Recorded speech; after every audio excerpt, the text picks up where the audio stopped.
Hello everyone, it's me, Heidi Hosking here. I am the creator of the Mother-Child Healing Approach in my New Children Healing Sanctuary. And today I'm going to be talking about the number one thing that we need to do to avoid having a fight with our partners.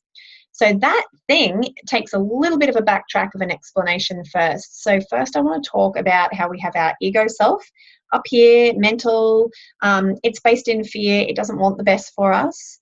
And then we've got our love side, which is in our heart. It's connected to our higher self and the truth. And so we kind of go between the two, our higher self and our ego self. And what we want to start to see is that when we talk with our partners, if we both bring our ego selves to the table, the one that wants drama, it wants to point fingers, it wants to make excuses, defend, all of that, we get nowhere. And that's when we get the fights happening. But when we, especially us, maybe as the women start to go first, to go, all right, I'm going to clear my ego and pop it over on the side and tell it, no. And I'm going to come from the heart when I have something important to say.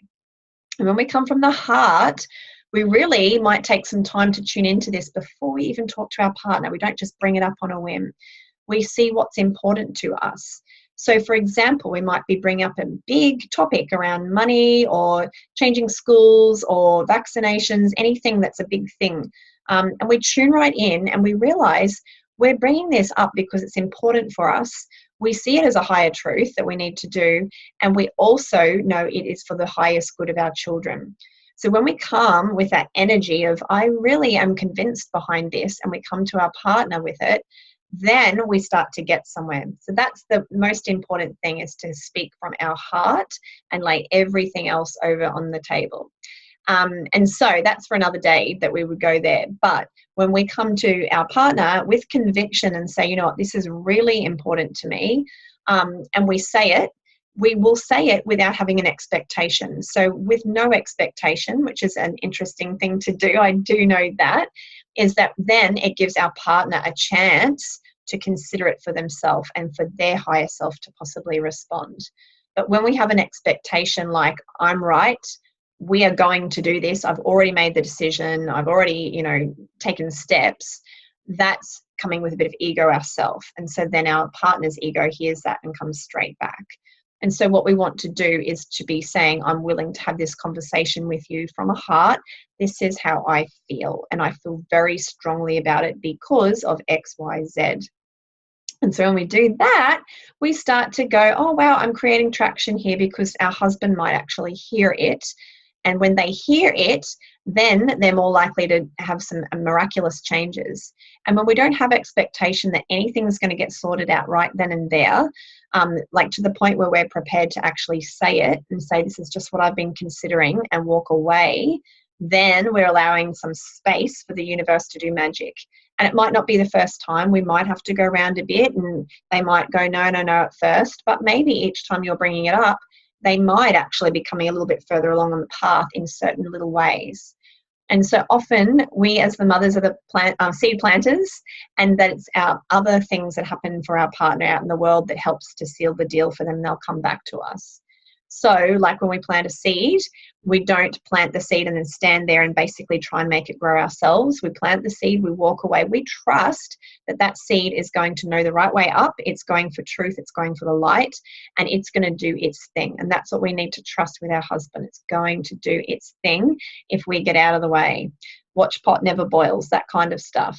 And so, of course, we might come and, water the seed a little bit with a bit of love, only with love, to, maybe bring it up again. Maybe just keep bringing some heart to our partner that they've got this, they're going to come on board. And that's a big, big step for us as the women then, to actually go, wow, I've got to keep this trusting feeling behind it, that we are going to get to a good place at some point.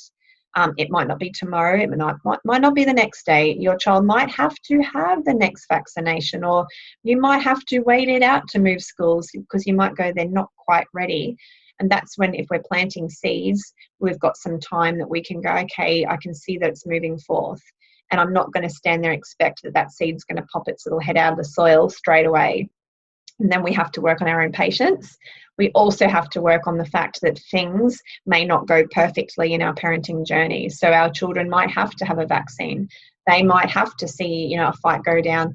They might have to grit it out in that school. Whatever's going on for them, it might not be perfect. But if we keep holding the trust that our partner's going to come around, it's the quickest path for them to come on board with us. As soon as we nag or do anything controlling, it is repelling and it's taking it longer. So as soon as we jump out of the way, it gives the universe the chance to basically bring in the best path for our children and for their highest good.